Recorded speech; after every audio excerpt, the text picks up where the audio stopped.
Class 7 area and perimeter का ये second part है। तो ये वीडियो देखने से पहले आप पहला पार्ट ज़रूर देख लीजिएगा, जहाँ पर आपको कॉन्सेप्ट क्लियर हो जाएंगे, क्योंकि यहाँ पर थोड़ा सा तेज़ी से भागेंगे। पहले मैंने काफ़ी स्लो और डिटेल में पार्ट 1 में समझाया है, एरिया एंड पेरीमीटर के फॉर्मूला भी समझाया है मैंने और कॉन्सेप्ट भी समझाया है। ठीक है, तो क्वेश्चन हम लोग करेंगे solve. The area of square and rectangle are equal. तो एक कॉन्सेप्ट आपको दिया यहाँ पर कि स्क्वायर का एरिया एंड रेक्टेंगल के एरिया क्या है, इक्वल है। इक्वल है तो इक्वल कर ले रहे हैं, यहाँ पर इक्वल है तो इक्वल यहाँ पे लिख देंगे। क्या, area of square equal, equal to मैंने लगा दिया। ये जो इंग्लिश लैंग्वेज है इसको मैं मैथ में कन्वर्ट कर रहा हूँ। ठीक है, तो area of square is equal to area of rectangle. Okay, अब क्या करेंगे हम लोग, एरिया ऑफ स्क्वायर के नीचे थोड़ा सा मैथ में जाएंगे ना, अभी भी कुछ इंग्लिश लैंग्वेज ही ऐसी दिख रही है, और मैथ में जाएंगे।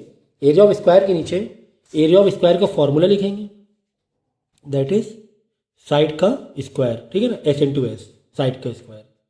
और एरिया ऑफ रेक्टेंगल के लिए एल इंटू बी लिखेंगे। ओके, चलो आगे पढ़ेंगे। If the side of square is 40 centimetre, square की साइड कितनी दी गई, 40 सेंटीमीटर दी गई है। हमें पता ही है कि स्क्वायर की साइड मतलब सारी साइड सेम होती हैं, तो साइड का स्क्वायर मतलब 40 का स्क्वायर दिया हुआ है। देखो स्क्वायर की साइड कितनी दी गई, 40 सेंटीमीटर। मैंने क्या कर दिया, बिल्कुल जैसे मैंने लिखा है, जो लैंग्वेज को मैंने मैथ में कन्वर्ट किया बिल्कुल वैसे ही फॉलो करना है, उसी पैटर्न में, उसी फॉर्मूले में। इक्वल टू के नीचे equal to, L into B के बारे में कुछ दिया है क्या। And the breadth of rectangle is 25 centimetre. Breadth के नीचे ब्रेथ लिख लो, 25 सेंटीमीटर में दिया हुआ है। फाइंड द लेंथ, लेंथ हमें नहीं दिया तो उसे एल ही रहने दो, क्योंकि लेंथ हमें नहीं दिया गया है। ठीक है, अब हमें निकालना क्या है, find the perimeter of the rectangle. Okay, find the length of the rectangle as well as perimeter of the rectangle. मुझे लेंथ भी निकालनी है और पेरीमीटर भी निकालना है। तो लेंथ निकालने ले रहे, क्या रह गया इसमें, 40 का स्क्वायर इज 1600 और 25 देखो यहाँ पर मल्टीप्लाई में है, जैसा कि लीनियर इक्वेशन में हमने देखा था। ये क्या है, अब तुम्हारा एरिया पेरीमीटर तो कॉन्सेप्ट खत्म ही हो गया, एक तरीके से फॉर्मूला लगा लिया। अब क्या बचा, अब तुम्हारे पास लीनियर इक्वेशन जैसे ही बचा कि आपको एल निकालना है, लेंथ निकालनी है, एल को तना कर दो, एल को अकेला छोड़ दो, बाकी एल के पास जो भी कुछ है सबको ये बाजू लिया। ये बाजू से मतलब इक्वल टू के अदर साइड, इक्वल टू के अदर साइड। तो 25 मल्टीप्लाई में यहाँ आकर क्या हो जाएगा, डिवाइड हो जाएगा और एल आपकी आ जाएगी। 25 मल्टीप्लाई में था और यहाँ डिवाइड कर देंगे। सो नाउ 25 1 25 एंड 25 से चलो डिवाइड करेंगे, 25 6 द 150, राइट, 6 ही होगा ना, और फिर 4 64 आएगा। लेंथ आपकी आ गई 64। ठीक है, डिवाइड कर 64 सेंटीमीटर आ गई। इसके बाद देखो पेरीमीटर, अब तो सीधा सीधा फॉर्मूला है, ये सब बताने की ज़रूरत नहीं होनी चाहिए मुझे। पेरीमीटर ऑफ रेक्टेंगल निकालना है तो perimeter of rectangle is equal to, formula आप अप्लाई करो, 2 in bracket L plus B. अगर आप पहले पेरीमीटर निकालते, अगर यहाँ पे नहीं बोला जाता कि लेंथ फाइंड करो, अगर ये नहीं बोला जाता कि लेंथ फाइंड करो, सिर्फ बोला जाता है कि फाइंड द पेरीमीटर, तो भी आपको लेंथ निकालनी पड़ती। गेटिंग माई पॉइंट, क्यों, कि जब तुम पेरीमीटर का फॉर्मूला लगाते तो ब्रेथ तो तुम्हें मालूम थी, ब्रेथ कितनी दी गई थी 25, लेकिन तुम्हें लेंथ नहीं पता थी, तुम्हें लेंथ नहीं पता थी। तो अगर यहाँ पे नहीं भी बोला जाता find the length of the rectangle, तो भी निकालना पड़ता to solve this formula, right. तो खैर अब हम लोग फॉर्मूले में अप्लाई कर देंगे, वैल्यू को सब्स्टिट्यूट कर दो। 64 प्लस 25 आई थिंक 89 ना, 89 178 सेंटीमीटर, क्योंकि पेरीमीटर है तो यहाँ पे स्क्वायर लगाने की ज़रूरत नहीं लगाना है आपको, एरिया में स्क्वायर लगाते हैं, याद रखना। 178 सेंटीमीटर पेरीमीटर आ गया, क्लियर है, ठीक है ना। चलो नेक्स्ट क्वेश्चन देखेंगे। जो क्वेश्चन लिखा हुआ है उसी को मैथ में हमें कन्वर्ट करना है, बाकी बहुत ज़्यादा मतलब उतना करने की ज़रूरत ही नहीं है, सिंपल तरीके से जाओ, सॉल्व होता जाएगा। जो जो लिखा है डेटा लिखते जाएंगे। The area of rectangle plot is 391, मतलब एक प्लॉट है जिसका एरिया तुम्हें दिया हुआ है, चलो मैं डेटा लिख लेता हूँ। एरिया जो दिया हुआ है वो 391 स्क्वायर मीटर में है, जो कि एक रेक्टेंगल है, याद रखना एक रेक्टेंगल है। और एल तुम्हें दी गई है 23 metre. Find the breadth and find the cost of fencing. चलो पहले फाइंड द ब्रेथ पर आ जाए।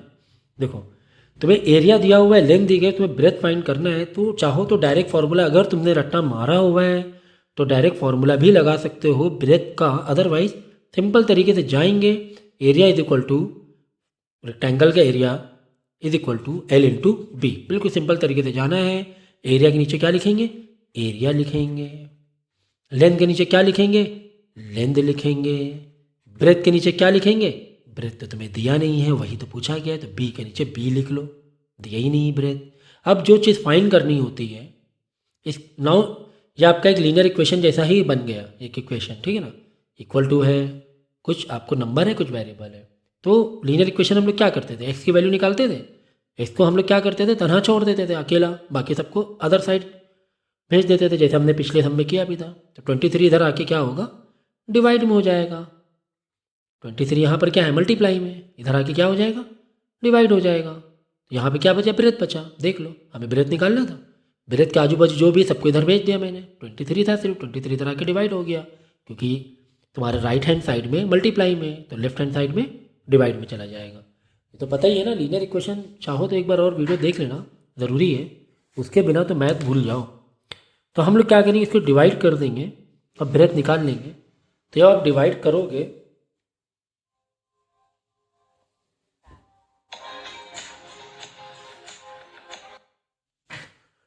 तो डिवाइड करोगे, ब्रेथ आ गई 17। ओके, नेक्स्ट क्या पूछा था? Find the cost of fencing.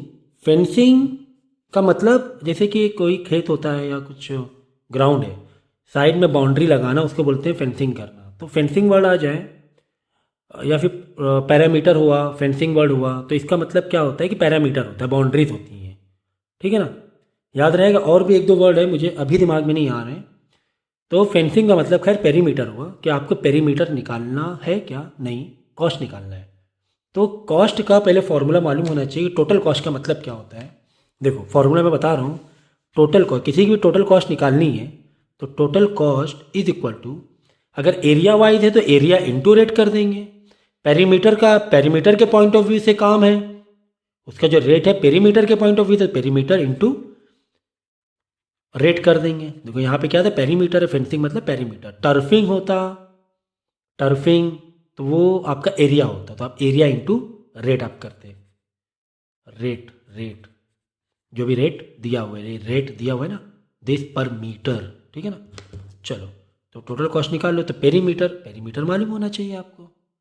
Rectangle का जो जो ग्राउंड है, जो जो प्लॉट है, इसका पेरीमीटर क्या है? पेरीमीटर निकाल लेंगे साइड में। यहाँ पर निकाल लूँ मैं? चलो यहाँ पे निकाल लो। 2l+b इंटू रेट कितना दिया हुआ है? 20/5। तो कन्फ्यूज मत होना कि ये थोड़ा सा बहुत ज़्यादा कंजस्टेड लग रहा है, खासकर छोटे क्लास के बच्चे, ठीक है ना। तो आप चाहो तो पेरीमीटर अलग निकाल लो यहाँ पर, बाद में पेरीमीटर पूरा रख दो, ठीक है ना। बात समझेंगे? समझे? देखो यहाँ पे कह क्या आ रहा है, एक जनरल मीनिंग बता देता हूँ कि आपने कुछ बाउंड्री बनवाई, बाउंड्री बनवाई तो पैसे तो दोगे ना भाई। आप चॉकलेट लेने गए, एक चॉकलेट 5 रुपए की है, आपने 10 चॉकलेट ली, तो क्या करोगे? 10 × 5 रुपीज़ करोगे। 10 चॉकलेट इंटू 5 रुपए की एक चॉकलेट, हो गया 50 रुपए। ठीक, यहाँ पर भी यही बात है कि 1 मीटर का कॉस्टिंग कितनी आ रही है? 20.50 आ रही है, 20.50 आ रही है 1 मीटर की। तो कितने मीटर है, कितना मीटर बाउंड्री है? तो इसके लिए पेरीमीटर निकालोगे। बाउंड्री का मतलब ही क्या? पेरीमीटर। तो पेरीमीटर निकाल लिया मैंने। तो देखो अगर यहाँ पे ऐसे कंजस्टेड जैसा लग रहा है तो पेरीमीटर अलग निकाल लो आप, 2l+b से, कोई दिक्कत नहीं है। तो l कितना है हमें दिया हुआ था, और b देखो 17 हमने निकाला। फिर वही बात आ गई यहाँ पे, फिर वही देखो, पहले इसको सॉल्व करना है, ठीक है ना। इसको पहले सॉल्व करना है, उसके बाद मल्टीप्लाई कर देंगे। कन्फ्यूज़न है तो अलग निकाल लेना पेरीमीटर जाकर। तो 2 23 + 17 40, 40 × 2 है ना, 2 40 × 2 80, 80 × 20.50। अब इसको मल्टीप्लाई कर लेना और टोटल कॉस्टिंग आ जाएगी। तो बात समझ में आ रही है कि नहीं आ रही है?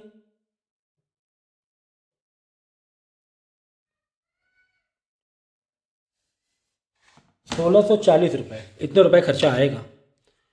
1640 रुपये का खर्चा आ जाएगा। ठीक है ना, बात समझ में आई। तो पेरीमीटर मतलब टोटल हमने कितना काम किया, कितनी बाउंड्री बनाई, वो मल्टीप्लाई पर मीटर। तो इतना मीटर, 80 मीटर काम किया, 80 मीटर बाउंड्री बनाई। पेरीमीटर कितना 80 आया था ना, तो 1 मीटर कितना, तो 80 मीटर का मल्टीप्लाई कर ले, सिंपल से लॉजिक है। तो ठीक है, अब देखो हमने ब्रेथ यहाँ पे यूज़ किया, इसका मतलब अगर यहाँ पर फाइंड द ब्रेथ नहीं भी पूछा जाता, फाइंड द ब्रेथ नहीं भी पूछा जाता, तो आपको यहाँ ज़रूरत पड़नी थी टोटल कॉस्टिंग निकालने के लिए, तो आपको ब्रेथ वैसे भी निकालना पड़ता।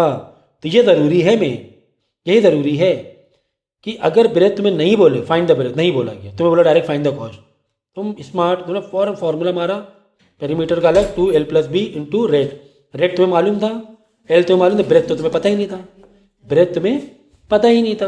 तो नहीं भी पूछा होता तुम्हें ब्रेथ निकालना पड़ता। और आगे के क्वेश्चन या अगले क्लास में जाओगे ना, ऐसे ही होगा, घुमा फिरा के दिया जाएगा, डायरेक्ट बोले कॉस्टिंग, तुम घबरा गए, अरे पेरीमीटर तो दिया ही नहीं है, डायरेक्ट कॉस्टिंग पूछ लिया, नहीं दिया गया है पेरीमीटर, निकालो, नहीं दिया गया तो निकालो। ठीक है ना, तो इस तरीके से इन क्वेश्चन को ऐसे अप्रोच करना है। याद रखना टोटल कॉस्टिंग का फॉर्मूला पेरीमीटर इंटू, पेरीमीटर है तो पेरीमीटर इंटू रेट। कुछ एरिया वाला काम कर रहे हैं, तो टर्फिंग हुआ, टर्फिंग कर रहे हैं, या फिर प्लगिंग होता है, ठीक है, वॉशिंग होता है, वॉशिंग, वॉलपेपर लगाना हुआ दीवारों में, तो वहाँ पे एरिया इंटू रेट आएगा, एरिया आपको निकालना पड़ेगा एल इंटू बी से। तो यहाँ पर फेंसिंग था तो हमने पेरीमीटर निकाला। तो चलो नया टॉपिक है हमारे पास। तो हमने रेक्टेंगल और स्क्वायर का एरिया समझ लिया है, अब हम लोग समझने जा रहे हैं एरिया ऑफ पैरेललोग्राम। ठीक है, तो पैरेललोग्राम का मतलब पता है आपको, पैरेललोग्राम का मतलब मालूम है कि नहीं मालूम है, जब अपोजिट लाइन क्या होती है, पैरेलल होती है, अपोजिट लाइन पैरेलल होती है, अपोजिट मतलब क्वाड्रिलेटरल की, कोई भी 4 साइड, क्वाड्रिलेटरल मतलब 4 साइड का फिगर, पॉलीगॉन। तो अपोजिट लाइन जब पैरेलल होती हैं, ये देखो parallel as well as equal, देख लो क्या दो कंडीशन है पैरेललोग्राम बनने के लिए, तुम भी समझो। पैरेललोग्राम बनने के लिए क्या दो कंडीशन है, पैरेललोग्राम आप कैसे बनाओगे, पैरेललोग्राम कैसे बनाओगे, अपोजिट लाइन, अपोजिट जो लाइन है वो क्या हो, पैरेलल हो एंड इक्वल हो। ठीक है, जैसे कि मैंने ये फिगर बनाया है, ये और ये जो लाइन है समझो 2 सेंटीमीटर, तो ये भी 2 सेंटीमीटर होनी चाहिए, अगर ये 6 सेंटीमीटर तो ये भी 6 सेंटीमीटर होनी चाहिए, एज वेल एज पैरेलल होनी चाहिए। पैरेलल मतलब कहीं पर भी मिले ना, से पैरेलल जा रही है। तो ये तो हो गया पैरेललोग्राम का फिगर। ठीक है, ये समझ लिया आपने। अब हम देखो एरिया ऑफ पैरेललोग्राम निकालेंगे। इसका फॉर्मूला जो है बहुत इजी फॉर्मूला है, एरिया ऑफ, मैंने शॉर्ट में लिखा है ऐसे करके पैरेललोग्राम, ठीक है, शॉर्ट में लिखा है, बेस इंटू हाइट। याद रखना क्या है, base into height. Area of parallelogram का formula base into height. Height का मतलब समझ लो, हाइट किसे कहते हैं ये समझ लो, जो 90 डिग्री होती है ना, 90 डिग्री, उसी को हाइट कहते हैं। तुम्हारी जो लाइन है ना 90 डिग्री, इसको हाइट कहेंगे। जैसे अगर ये फिगर है, ये हाइट नहीं है इस पैरेललोग्राम के लिए, ये हाइट नहीं है, ये 90 नहीं है, ये 90 नहीं है। तो हाइट मतलब 90 ही होना चाहिए। अगर ये बेस है तो इस पर हाइट कितनी होनी चाहिए, 90 डिग्री होनी चाहिए। बात समझ में आई कि नहीं? ओके, तो ठीक है, यहाँ पर हमें हाइट दी गई है, देख लो परपेंडिकुलर एक, देखो हाइट परपेंडिकुलर, वर्ड क्या आ जाए, परपेंडिकुलर आ जाए, या फिर 90 डिग्री, 90, ये सब एक ही बात है। ठीक है, 90 डिग्री तुम्हें दिया हुआ, ये सिंबल जो है 90 डिग्री का मतलब हाइट तुम्हें दी गई है। सीधा सीधा फॉर्मूला लगा लेंगे। हाइट कितनी है, 3 सेंटीमीटर है। और जिस लाइन पर हाइट बनी है, हाइट जो ड्रॉ है किस लाइन पर है, इस पर है, देखो इस पर, चलो नाम दे दूं मैं ए बी लाइन पर पी, और ये दे दो क्यू। जो पी क्यू लाइन है, पी क्यू जो हाइट है वो किस पर है, ए बी पर है। तो जिस पर हाइट होती है वो बेस हो जाता है। हाइट हमने किस पर बनाई, ए इस पर बनाई है ना, ये बेस हो गया। तो ये हो गया 15 सेंटीमीटर। ओके, बात समझ में आ गई। तो बेस इंटू हाइट सिंपल सा फॉर्मूला है, आपको सब दिख रहा है यहाँ पर। देखो इसका एरिया कैसे निकालोगे, ये 90 डिग्री है मतलब ये हाइट हो गई। बस बहुत ज़्यादा दिमाग नहीं लगाना है कि आप सोचो अरे ये हाइट कैसे, हाइट तो ये होनी, ज़्यादा दिमाग नहीं, जो मैं बता रहा हूँ वही सही बता रहा हूँ मैं, ठीक है। 90 डिग्री दिया हुआ है, ये लाइन क्या है, ये हो गई तुम्हारी हाइट हो गई। ये लाइन किस पर बनी, इस लाइन पर बनी है, तो ये बेस हो गया। तो इसमें भी यही कर दोगे, 6 इंटू 5.8 एरिया ऑफ पैरेललोग्राम। तो बताने की इसमें ज़रूरत ही नहीं है। बेस इंटू हाइट याद रखना, base into height, base 6, height 5.8। चलो अगला क्वेश्चन देखेंगे। तो नेक्स्ट टॉपिक हमारा area of triangle. Area of triangle में भी यही कहानी है, बस एरिया ऑफ ट्राइंगल में भी यही फॉर्मूला है क्या, बेस इंटू हाइट, लेकिन आगे हाफ लगा देना। ट्राइंगल है ना, आधा फिगर है, half into base into height. Height का मतलब समझ गए ना, बार बार बताने की जरूरत नहीं होनी चाहिए, 90 डिग्री ही होनी चाहिए। तो 90 ये कि ये देखो ना 90 किस पर बना, हाँ ये भी ले सकते हो, ये भी ले सकते हो। अगर ये ले रहे हो तो ये बेस हो गया, ये हाइट ले रहे हो तो ये बेस हो जाएगा, ऐसे ही है ना। चलो कोई दिक्कत नहीं है। 90, क्या ये 90 है, बताओ, फिर से मैं दोहरा रहा हूँ, ये 90 है क्या, बात समझना है यहाँ पर। 90 आपकी लाइन जे वाली ही हुई, ये देखो, ये दो लाइन से एंगल बन रहा है भाई, ये एक लाइन और ये एक लाइन है, यहीं पर 90 है। तो कोई भी एक बेस मान लो, कोई भी एक हाइट मान लो, उससे कोई फर्क नहीं पड़ रहा है, क्योंकि आपस में क्या है, मल्टीप्लाई है। अगर कन्फ्यूज़न है कि ये हाइट लें, ये बेस लूँ मैं, तो कोई दिक्कत नहीं है। चाहे आप इसको बेस मान लो, इसको हाइट मान लो, चाहे इसको हाइट, क्यों, क्योंकि 90 डिग्री जो बन रहा है एंगल, कौन से दो लाइन के बीच का है, वो एक ये लाइन के बीच में और एक ये लाइन के, यही दो लाइन का इन्वॉल्वमेंट है। देखो इस लाइन से कोई मतलब ही नहीं है, दो साइड से हमें कोई भी मतलब ही नहीं है, ठीक है ना। ये दो साइड की कहानी है, ये दो लाइन की कहानी है, कहीं पर भी हाइट, कहीं पर भी बेस, किसी को बेस किसी को भी हाइट रख लो, मल्टीप्लाई में तो वही आंसर आएगा। आप 2 इंटू 3 करो तो भी 6 आएगा, 3 इंटू 2 करो तो भी 6 आएगा।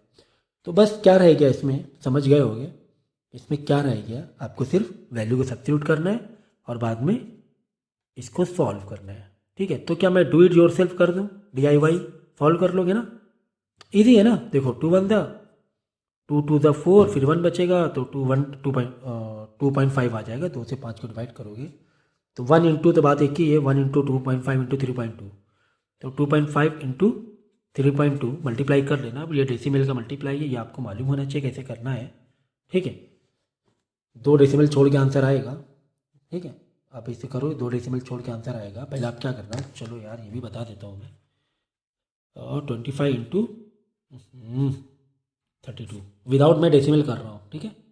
चलो 5 टू द 10, 5 द 15 16, 3 है ये 3, 2 टू द 4, 2 3 द 6, 0 10 1 7 1 8, 800 आया है ना, सही 800 आया। अब एक और एक, ये दो छोड़ के यहाँ से पीछे काउंट किया जाता है, एक डेसिमल ये, एक 2, तो यहाँ पर पीछे से 1 2 है, ये डेसिमल आएगा, 8 आएगा। 8 is what, 8 centimetre square. Centimetre square ये ना भूलना, क्या मैं पहले भूल गया हूँ स्क्वायरिंग करना, देख लो। तो काफ़ी रफली लिया है मैंने, ये देखो है ना, ये तो लेंथ है, ये एरिया नहीं है। एरिया कहाँ पर है, ये तो स्क्वायर पहले से लगा हुआ था, तो देख लेना। अगर मैं स्क्वायरिंग करना भूला हूँ तो आपको करना पड़ेगा, ये है ना, सेंटीमीटर स्क्वायर लगाना पड़ेगा, स्क्वायर लगाना ना भूलना एरिया के लिए, ठीक है। तो यहाँ पर भी देख लो, ये शायद हाइट ही है, मार्क करना भूल गया बच्चा। तो चलो इसमें भी देखो आपको क्या दिख रहा है, ये फिगर, ये आपको एरिया निकालना है, ये ऐसे, ये एरिया ये निकालना है। तो अब इसकी हाइट, इस ट्राइंगल की हाइट कहाँ दी गई है तुम्हें, ट्राइंगल की हाइट देखो यहाँ पर दिख, ट्राइंगल इतना ऊंचा है ना, इतना ऊंचा है। तो बस सेम फॉर्मूला लगा लेंगे, area of triangle is equal to half into base into height. Half, base कितना है, मैंने कहा था किसी को बेस किसी को भी हाइट मान लो, बट ठीक है ये 90 डिग्री है आपका, इसको किसी को मान सकते हो। तो फिलहाल ये आपका हाइट दिया हुआ है, तो बेस 3 सेंटीमीटर है, तो 3 इंटू हाइट कितनी दी गई है, हाइट आपको 2 दी गई है, 2 से 2 तो रिड्यूस हो गया, आंसर आ गया 3 सेंटीमीटर स्क्वायर। नहीं था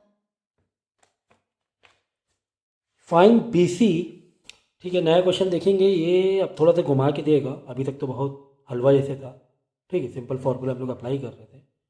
देखो ट्राइंगल दिया हुआ है, तुम्हें हाइट दिया गया है, बेस तो तुम्हें दिया नहीं है, बेस क्या होगा, यही होगा ना जहाँ पर हाइट है, जहाँ पर 90 डिग्री बना है, वाली लाइन क्या होगी, बेस होगी। तो find B C area of the triangle A B C 36 centimetre. जो इन्फॉर्मेशन दी हुई है इसको बहुत प्यार से उतार लो। तुम्हें एरिया दिया हुआ है, देखो ए बी सी इज, देखो फाइंड द एरिया, नहीं find B C if area of the triangle A B C is, है ना, एरिया दिया हुआ है ना, फाइंड बी सी पहले बोला कि एरिया दिया हुआ है। एरिया आपको 36 सेंटीमीटर स्क्वायर दिया हुआ है। सिर्फ मैं इन्फॉर्मेशन लिख रहा हूँ, डेटा में कॉपी कर रहा हूँ, कुछ नहीं।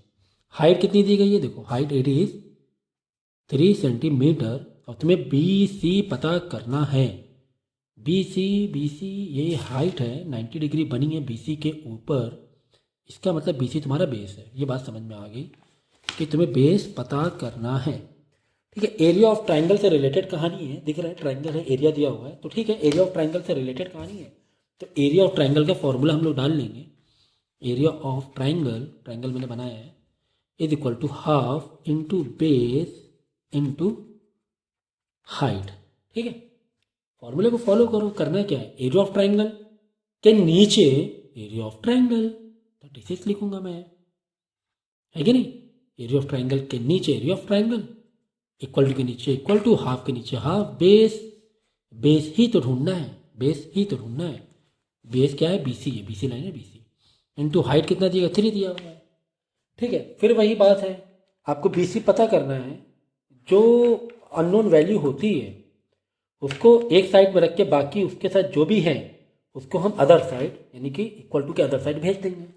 2 देखो, 2 तुम्हारे इक्वल टू के राइट हैंड साइड में 2 डिवाइड में है, तो 2 इधर आके बस वैसी कॉपी करो। 36 यहाँ पर था, यहीं पे लिखा मैंने, 2 इधर आके मल्टीप्लाई हो जाएगा, इधर आके मल्टीप्लाई हो जाएगा।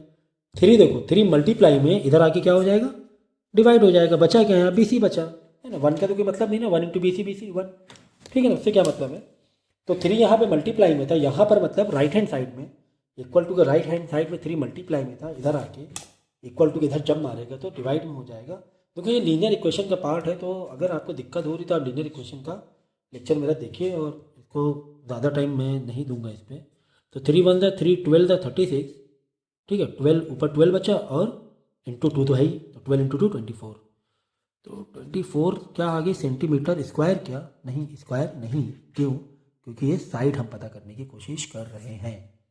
ओके, तो साइड के लिए आपको स्क्वायर नहीं लगाना, आपको एरिया के लिए स्क्वायर लगाना होता है।